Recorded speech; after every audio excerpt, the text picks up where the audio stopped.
Saludos a todas y todas. Y en primer lugar, muchísimas gracias al comité organizador de este excelente encuentro donde tenemos la oportunidad de compartir con grupos de Brasil, grupos de investigadoras e investigadores en el área del patrimonio cultural inmaterial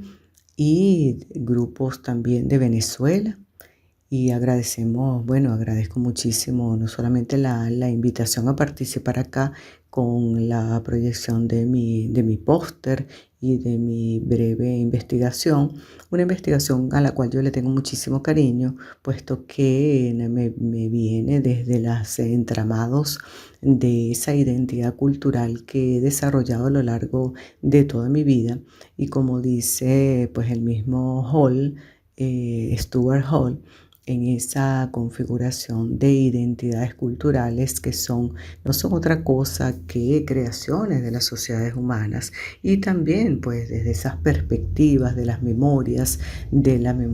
social, de las memorias colectivas y también de las memorias familiares que han sido parte indiscutible de mi identidad cultural, una identidad cultural por demás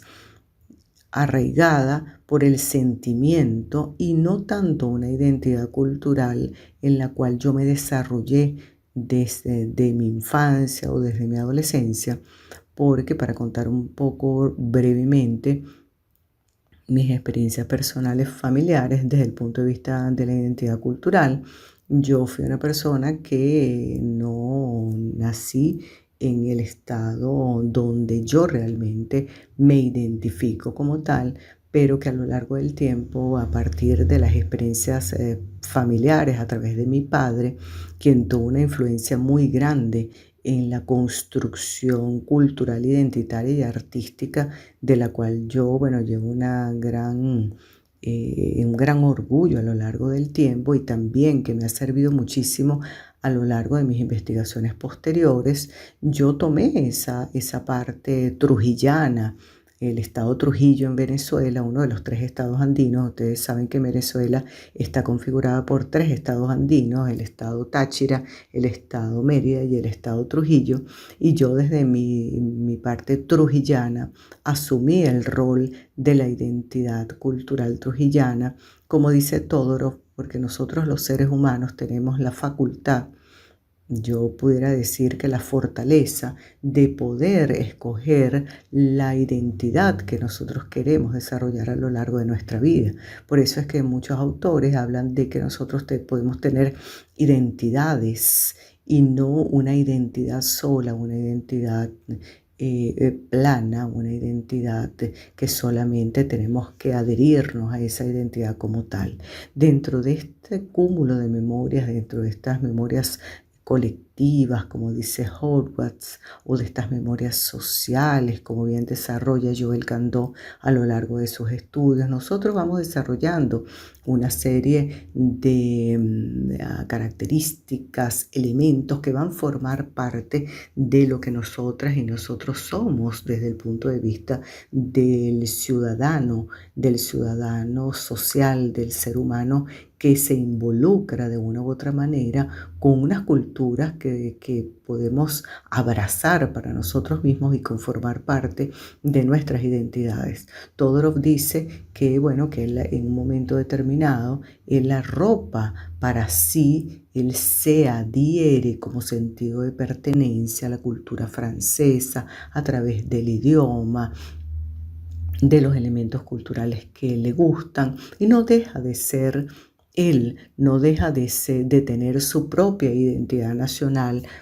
porque pueda tener otra identidad nacional, sino que perfectamente el humano puede tener, como dice García Canclini, esa hibridación cultural dentro de sí mismo. De manera que conmigo pasa exactamente lo mismo. Yo decido en un momento determinado de mi vida abrazar la cultura trujillana con rasgos característicos que yo llevo hasta ahora. Inclusive cuando he vivido en otros países, yo he llevado mi cultura trujillana dentro de mí. También la trasladé, la trasplanté, la sembré en mi familia con mis hijos, que mis hijos sí son trujillanos, pero la abracé, la sembré en ellos para que esa semilla trujillana tuviera un arraigo bastante importante y donde ellos estén, que también no, tampoco viven en el estado de Trujillo, ellos y tampoco viven en Venezuela desde hace mucho tiempo, pero ellos han llevado la cultura trujillana también a su vez a sus hogares donde se encuentra, compartir con personas de otros países, de otras culturas, y eso es un proceso de dinamización de la cultura inmaterial que es muy importante a la hora de reflexionar sobre la construcción de las identidades en cuanto al sentido de pertenencia se refiere. Mi caso concreto de hoy es estudios sobre el curruchete, un dulce del 24 de julio, día de San Juan, un dulce sanjuanero. En el estado de Trujillo, cada 24 de junio se hace con la festividad de San Juan Bautista,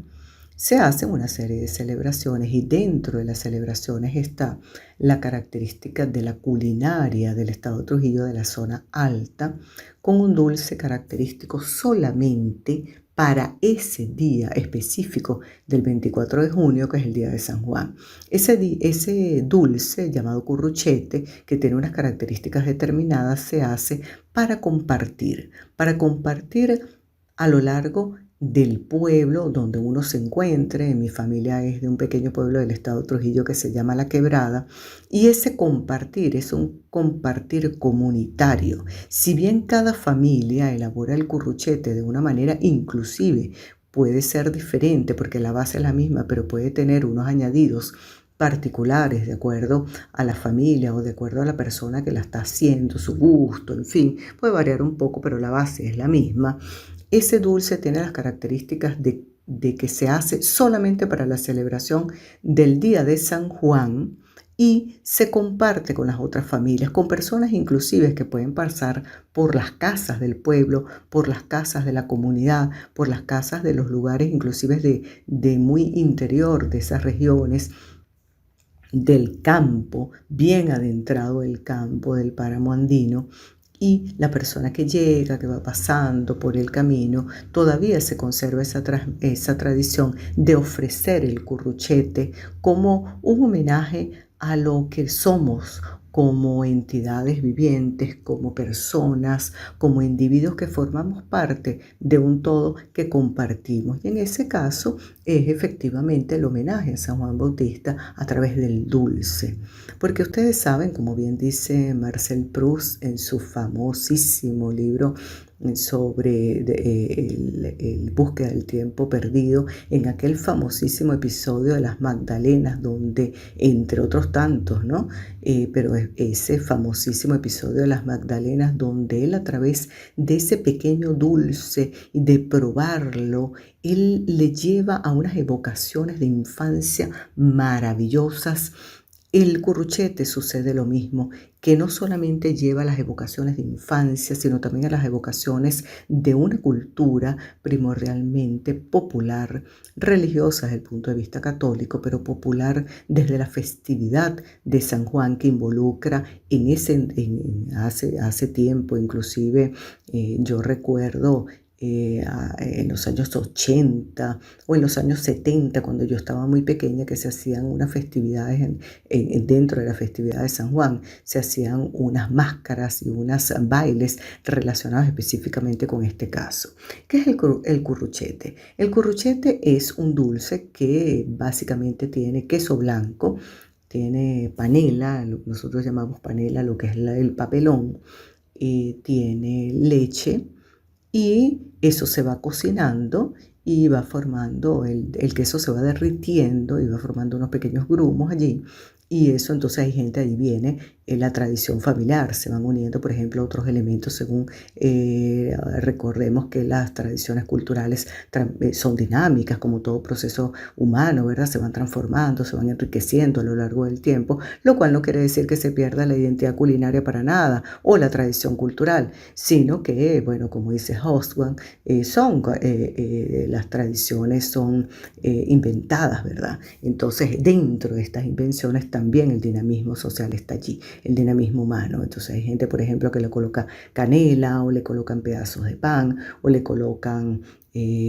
plátano, o hay gente que solamente le hace este tipo de nada más el queso, la panela, un poquitico de leche y tal vez un pan, que es un pan duro, un pan bien específico para ese dulce, que es como una rosca que se consigue sobre todo en estas tiendecitas que venden cualquier cantidad de cosas de comida en los pueblos.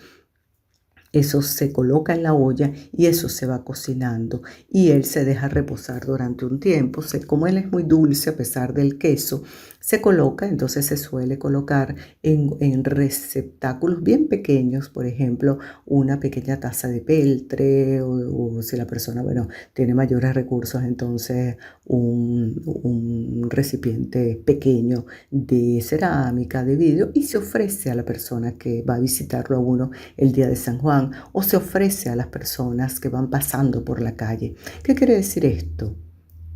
Que ese pequeño dulce, esa pequeña evocación de infancia, esa pequeña evocación cultural, de la cultura material, porque efectivamente es un dulce que va a involucrar elementos sólidos que existen, que forman parte de otras alimentaciones trujillanas y nacionales, inclusive mundiales, pero también él dentro de sí es inmaterial por toda la carga emotiva que tiene relacionado con ese dulce. Y lo más importante, que es lo que yo quiero destacar aquí, ya un poco para finalizar, por el que ya me excedí un poco del tiempo que tenemos para la exposición, que esta parte de este patrimonio cultural inmaterial del Estado Trujillo tiene dos características que yo resalto como bien importantes para reflexionar, para analizar y para también pensar en lo que nosotros podemos hacer con nuestros sentidos de pertenencia a través de las identidades y compartir esas identidades con otras personas. Yo he hecho ese dulce, he buscado los materiales para hacer ese dulce, para continuar esa tradición del Día de San Juan en otras latitudes. Eso tiene un sentido de pertenencia real a lo que es mi fuero trujillano, que yo acepto y quiero para mí como sentido de pertenencia personal, pero también el sentido colectivo, el sentido comunitario, el sentido de la memoria colectiva, de la memoria social que tiene ese dulce aparentemente muy sencillo, pero que engloba no solamente un homenaje a un santo determinado, 24 de junio, día de San Juan, sino también acompañado de cantos, de danzas en torno a todo lo que significa esa festividad, ese homenaje religioso, pero también en cuanto a la parte de la trujillanidad en relación al patrimonio culinario, en relación a ese dulce, que es un dulce absolutamente de compartir colectivo. Es un dulce inclusive que cuando las personas que son muy deprimidas económicamente hablando, por ejemplo, yo lo vi mucho en las zonas muy altas de la montaña andina, de los páramos andinos trujillanos, había personas que le llevaban algunos ingredientes para que esa familia pudiese compartir entre ellos ese dulce hecho por ellos mismos y seguir entonces la tradición, no haber una ruptura de la tradición familiar, no haber una ruptura de la tradición religiosa y sobre todo de esa colectividad que es tan importante y que nosotros desde el mundo contemporáneo tenemos también que pensar en la importancia de la identidad cultural, nacional, local, pero también como un factor importantísimo del patrimonio cultural y material como cohesión social y comunitaria. Muchísimas gracias entonces por haberme escuchado y bueno, estamos atentas a cualquier pregunta, cualquier sugerencia, cualquier comentario. Muchísimas gracias.